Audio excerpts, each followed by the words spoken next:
Tırcıklıysa. Ben 20 abi yani.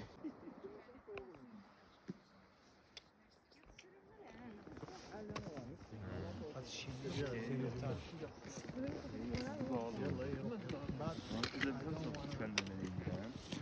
Bunu böyle yapar buna değil. Ne kadar da sürüşse, sürüşse kâr bunda yani. Hamsiler gelişiyor.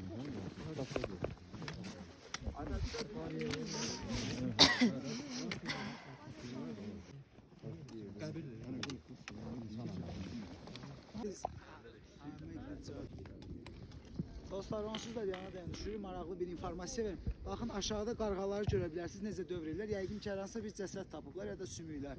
Bəzən olur burada heyvan cəsədləri olur. Qoyunlar gələndə qoyunlardan da aşağı düşənlər olur. Amma bununla yanaşı balaca gəmiricilər, yaxud da ki, çaqqal, canavar nəsə ölə də bilir ki, təbii halda. Onlar isə ətrafına belə dövrə vuraraq koordinatlarını dəqiqləşdirib aşağı düşürlər. I'm trying to explain about how they say the crown. And they have a lot of crown which one they flying around each other. The crows. Crow. The black.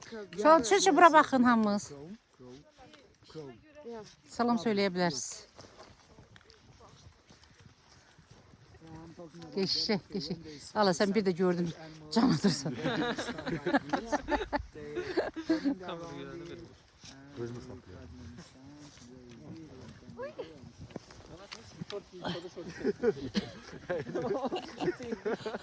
Cırıldı ya. Şort ikinci. Öncədə biraz da elə havalandı. Güzel video çıxacaq uşaqlar. Çəkilən palajı indi saxlamışam. Biraz düşməyə çalışacağım. Gözlə.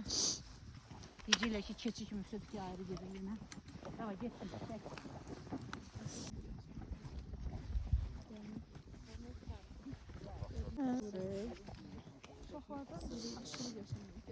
Baxın. Əla oldu amma. Qəşəng oldu. Bunu sizə çatdıra bilsəm, əla.